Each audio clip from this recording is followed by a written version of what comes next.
Assalamu alaikum, hello everyone and welcome to IQ Star Education.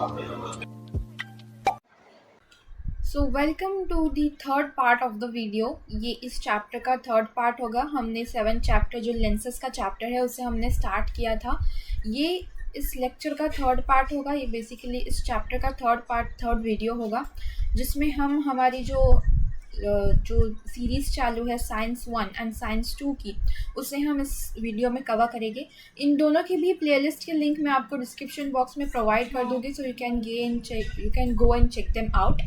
तो इस chapter में हमने जो लेंसेज है उसके बारे में स्टडी किया था और हमने ये टॉपिक्स को कुछ कवर किया था।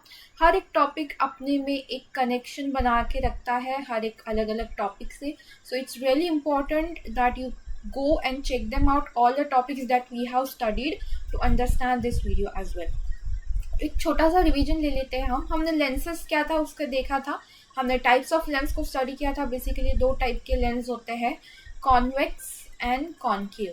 हमने उसकी शॉर्टकट ट्रिक भी देखी थी कि जिसमें हम कॉनकेव की तरह देखते हैं चीज़, ये केव की तरह लगती है इसीलिए हम इसे कॉनकेव बोलते हैं, एंड कॉन्वेक्स कुछ इस तरीके से बल्जिंग होती है।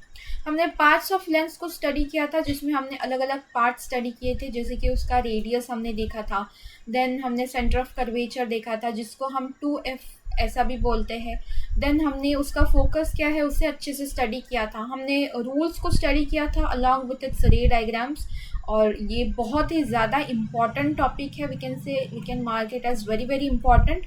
एग्ज़ाम में किसी भी तरीके से आपको पूछ सकते हैं, और रे डायग्राम्स तो बहुत ही ईजी थे अगर आपको उसके रूल्स अच्छे से समझ में आ गए हो। हमने साइन कन्वेंशन को भी स्टडी किया था। देन हमने लेंस फार्मूला और मैग्नीफिकेशन के फार्मूला को स्टडी किया था, जो कि न्यूमेरिकल्स के लिए बहुत ज़्यादा इम्पॉर्टेंट है। देन हमने पावर ऑफ द लेंस क्या है उसे स्टडी किया था, और हमने कॉम्बिनेशन ऑफ द लेंस को भी स्टडी किया था। तो यहाँ पे हम बेसिकली बोल सकते हैं that half of the chapter has been covered, और आगे के हाफ चैप्टर में हमें ह्यूमन आई से रिलेटेड बहुत अच्छे से स्टडी करना है। ह्यूमन आई के पार्ट्स क्या है, देन उसके डिसीजेस क्या है, उसे क्योर कैसे किया जा सकता है, उसे हमें अभी आगे के इस आधे चैप्टर में स्टडी करना है। तो यहाँ से हम स्टडी करेंगे ह्यूमन आई को, और ह्यूमन आई के पार्ट्स हम इस वीडियो में स्टडी करने वाले हैं। सो स्टार्ट करते हैं हमारा ह्यूमन आई, जो कि बहुत ज़्यादा इम्पॉर्टेंट है। इसके पार्ट्स को, इसकी डायग्राम को, इसके डिस्क्रिप्शन को एग्ज़ाम में बहुत बार पूछा गया है। ये चैप्टर ही बेसिकली बहुत हाई वेटेज का है, इसलिए इसका हर एक पार्ट इम्पॉर्टेंट ही है, वी कैन से। तो ह्यूमन आई को स्टडी करने के लिए जो हम आपके सामने इमेज प्रोवाइड की गई है, ये एक ह्यूमन आई की इमेज है। और ह्यूमन आई की इमेज में वी कैन से दैट बहुत सारे पार्ट्स आपको इसमें नज़र आ रहे होंगे, बट हमें इसमें से सिर्फ इतने ही पार्ट्स को स्टडी करना है, बिकॉज इतना ही आपका सिलेबस में है।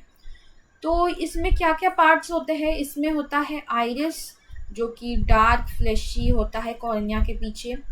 Then pupil, sclera, cornea, choroid and retina, ऐसे पार्ट्स है जो हमें बहुत अच्छे से स्टडी करने हैं। तो स्टार्ट करते हैं हमारा फर्स्ट कॉर्निया से। तो ये है एक ह्यूमन आई की डायग्राम, जो कि बहुत ज़्यादा इम्पॉर्टेंट है, और इससे आपको बहुत अच्छे से अंदाज़ा हो सकता है कि कितना कॉम्प्लेक्स है ह्यूमन आई का स्ट्रक्चर।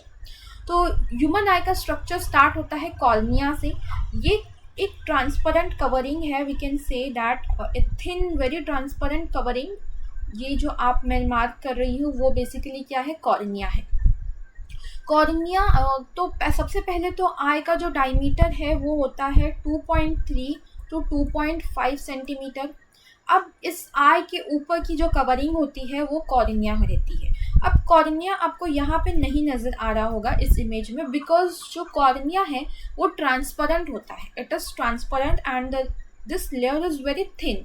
अब ये कॉर्निया क्या काम करता है, ये कॉर्निया बेसिकली जो लाइट रे है उसे मैक्सिमम अमाउंट ऑफ लाइट रे को रिफ्लेक्ट करके वो भेजने का काम करता है, बिकॉज इतनी सारी लाइट रे हमारा आई इतना झेल नहीं सकता। So we can say that जो कॉर्निया है वो लाइट रे को रिफ्लेक्ट करने में हेल्प करता है, और जितनी मिनिमम क्वांटिटी ऑफ लाइट रे यहाँ पे पास करने देता है।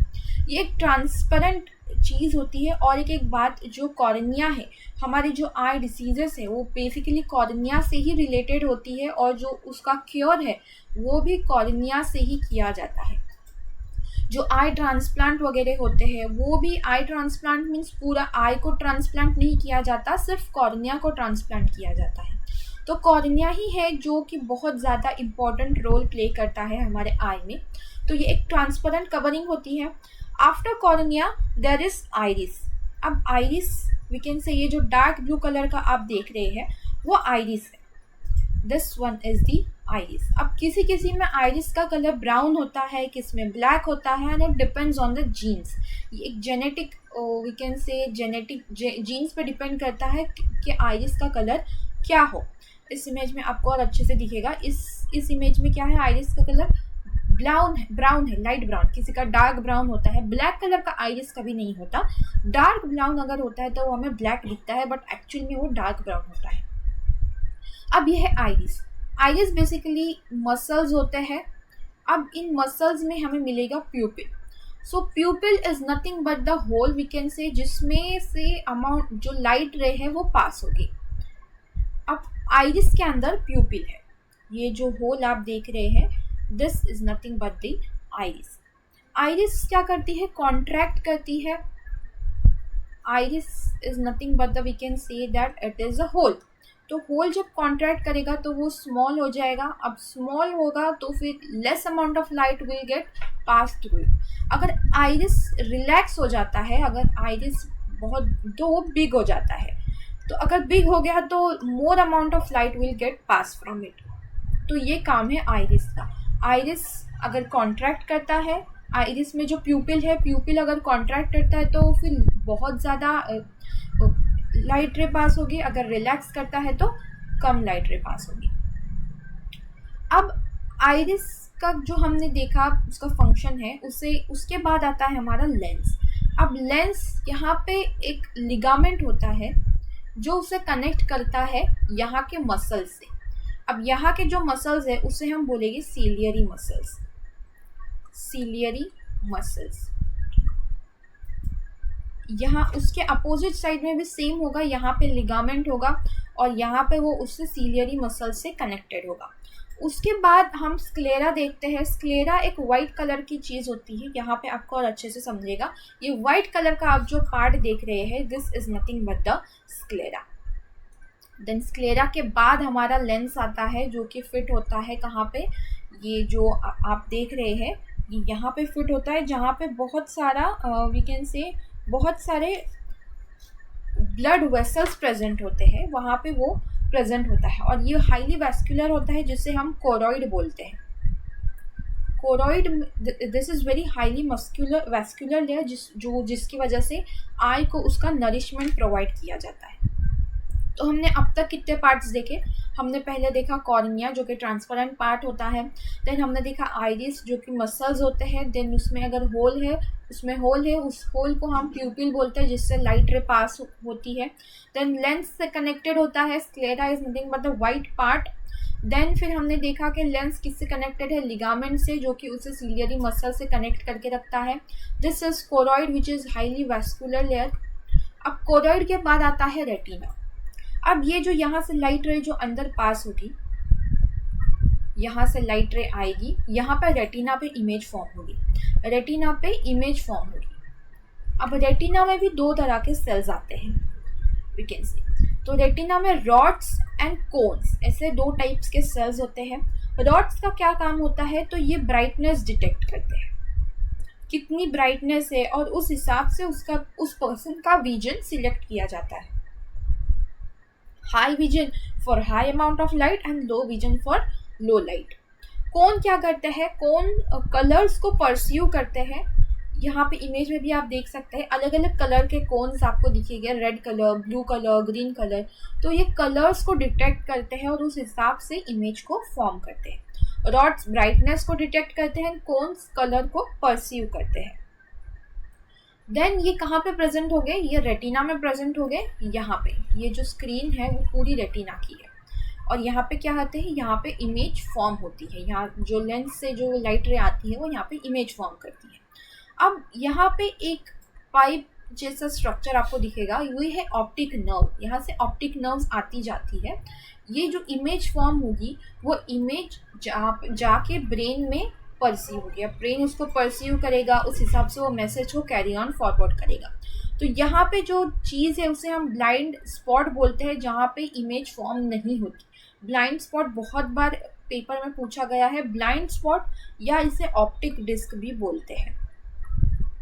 ऑप्टिक डिस्क या ब्लाइंड स्पॉट पे इमेज फॉर्म नहीं होते, बिकॉज यहाँ से ऑप्टिक नर्व्स आते जाते रहते हैं। यहाँ से ऑप्टिक नर्व, ऑप्टिक जहाँ पे भी आया आपको समझना है, इट इज़ रिलेटेड टू आई। तो आई, यहाँ से ऑप्टिक नर्व, आई के नर्व्स जो कि कहाँ पे लेके जाते हैं मैसेज, ब्रेन में लेके जाते हैं, और फिर यहाँ से जो चीज़ है वो आगे फॉरवर्ड करते हैं। अब हमें दो चीज़ों को अच्छे से स्टडी करना है, in case of an object when it is at distant and in case of object when it is at close। तो ये दो केसेस है जो कि बहुत बार एग्जाम्स में पूछे गए हैं, दिस आर वेरी इंपॉर्टेंट। यहाँ पे क्या होता है, जैसे मैंने आपको बताया, यहाँ पे लेंस प्रेजेंट होती है, लेंस लिगामेंट से कनेक्ट होती है और लिगामेंट यहाँ पे मसल से कनेक्टेड होते हैं, जिसे हम सीलियरी मसल्स कहते हैं, ciliary muscles. Same with this side, यहाँ पे लिगामेंट्स है, यहाँ पे सीलियरी मसल्स है। अब अगर कोई भी ऑब्जेक्ट दूर के डिस्टेंस पे है, बहुत दूर है हमसे, तो यहाँ के जो सीलियरी मसल्स है वो रिलैक्स करेंगे, वो लूज हो जाएंगे, जिसकी वजह से जो यहाँ पे लिगामेंट्स है वो टाइट हो जाएंगे। लिगामेंट्स टाइट हो रहे हैं, लिगामेंट्स टाइट हो रहे हैं, यहाँ के सीलियरी मसल्स जब रिलैक्स करते हैं तब लिगामेंट्स टाइट हो जाते हैं, जिसकी वजह से जो लेंस है वो क्या होगी, फ्लैट हो जाएगी। लेंस खींचे जा रही है, वी कैन से, जो खींच रहे हैं दोनों भी तरफ से जब उसके लिगामेंट्स, तो इसी की वजह से लेंस क्या होगी, फ्लैट होगी।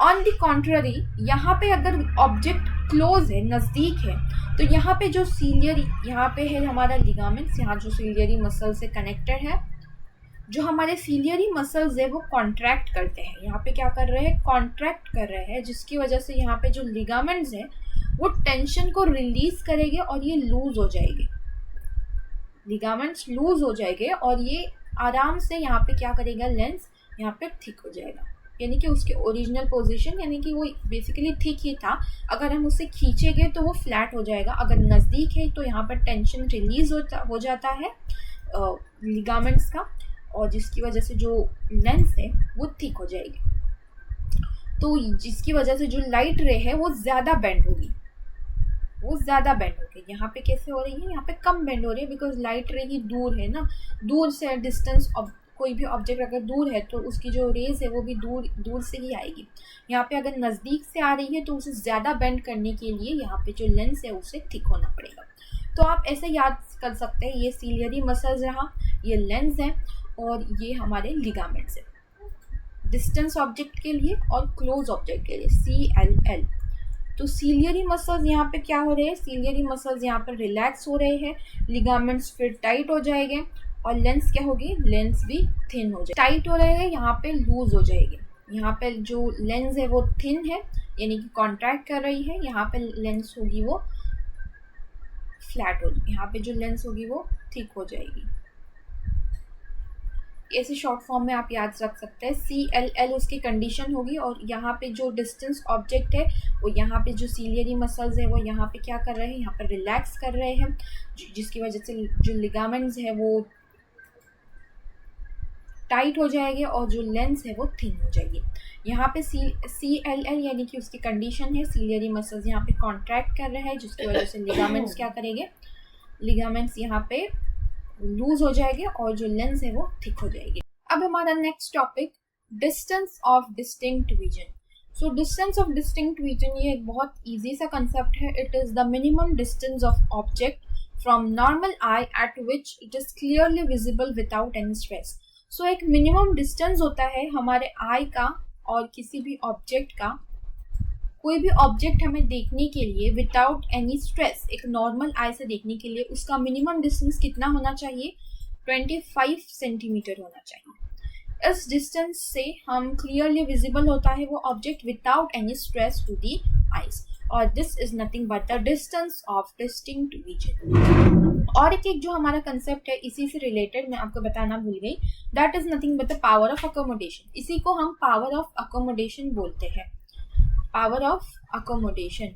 यही वो फिनोमिनन है जब हम किसी भी ऑब्जेक्ट को देखते हैं और हमारे बाकी का जो आगे पीछे का बैकग्राउंड है वो ब्लर हो जाता है, और अगर हम कोई और चीज़ देखते हैं तो बाकी का बैकग्राउंड ब्लर हो जाता है। तो यही वो चीज़ होती है जिसे हम पावर ऑफ अकोमोडेशन बोलते हैं। और ये तो हो गया डिस्टेंस ऑफ डिस्टिंक्ट विजन। अब ये एक मिनिमम डिस्टेंस होता है ऑब्जेक्ट का नॉर्मल आई से देखने के लिए। अब आई के जो डिसीजेस है उसके क्योर उसे हम नेक्स्ट वीडियो में कवर करेंगे। So hope so you understood the thing.